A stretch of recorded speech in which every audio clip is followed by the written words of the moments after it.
ஆண்டவருடைய நாம மகிமைப்படுவதாக. அன்பானவர்களே, இன்றைய வார்த்தைக்கு உங்களை அன்புடன் வரவேற்கிறேன். இன்றைய தியானத்துக்காக பிலிப்பியருக்கு எழுதின நிருபம் 2வது அதிகாரம் 15-16 வசனங்களை வாசிக்க கேட்போம். கோணலும் மாறுபாடுமான சந்ததியின் நடுவிலே குற்றமற்றவர்களும் கபடற்றவர்களும் தேவனுடைய மாசற்ற பிள்ளைகளுமாயிருக்கும்படி எல்லாவற்றையும் முறுமுறுப்பில்லாமலும் தர்க்கிப்பில்லாமலும் செய்யுங்கள். இந்த சந்ததியின் நடுவிலே நாம் எப்படிப்பட்டவர்களாய் வாழ வேண்டும் என்பதை இந்த வசனம் நமக்கு சொல்லுகின்றது. குறிப்பாக நாம் குற்றமற்றவர்களும் கபடற்றவர்களும் தேவனுடைய மாசற்ற பிள்ளைகளாகவும் காணப்பட வேண்டும் என்று 3 காரியங்கள் வலியுறுத்தப்பட்டிருக்கின்றன. குற்றமற்றவர்கள் என்பது நாம் எந்த காரியத்தை செய்தாலும் குற்றம் சாட்டப்படக்கூடிய அளவுக்கு தவறில்லாதபடி எல்லாவற்றையும் நேர்த்தியாய் சரியாய் செய்கிறவர்களாய் காணப்பட வேண்டும் என்பது அதன் பொருளாயிருக்கின்றது.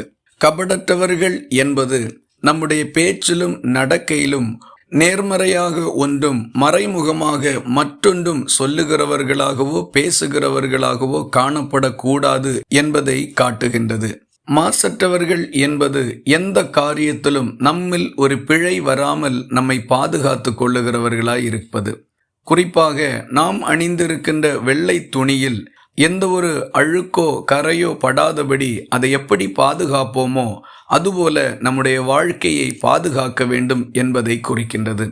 இப்படிப்பட்ட ஒரு நல்ல தேவபக்தியுள்ள வாழ்க்கை இந்த தலைமுறையில் நமக்கு மிகவும் அவசியமாயிருக்கின்றது. இந்த தகுதிகளோடு நாம் வாழுவோமானால் தேவன் இவர்கள் என்னுடைய பிள்ளைகள் என்று தைரியமாய் சொல்லுவதற்கு முடியும். அதோடு நம்மை பார்க்கிறவர்கள் இந்த நற்பண்புகளை பின்பற்றுகின்ற அளவுக்கு முன்மாதிரியாகவும் நம்முடைய வாழ்க்கை காணப்படும். இந்த வருஷத்தின் துவக்க நாட்களிலே இருக்கின்ற நாம் ஆண்டவருக்கு சித்தமானால் வருகின்ற நாட்கள் எல்லாம் இப்படிப்பட்ட ஒரு நல்ல சாட்சியுள்ள வாழ்க்கை தேவனுக்கும் மனுஷர்களுக்கும் முன்பாக வாழும்படி கர்த்தர் நமக்கு உதவி செய்யட்டும்.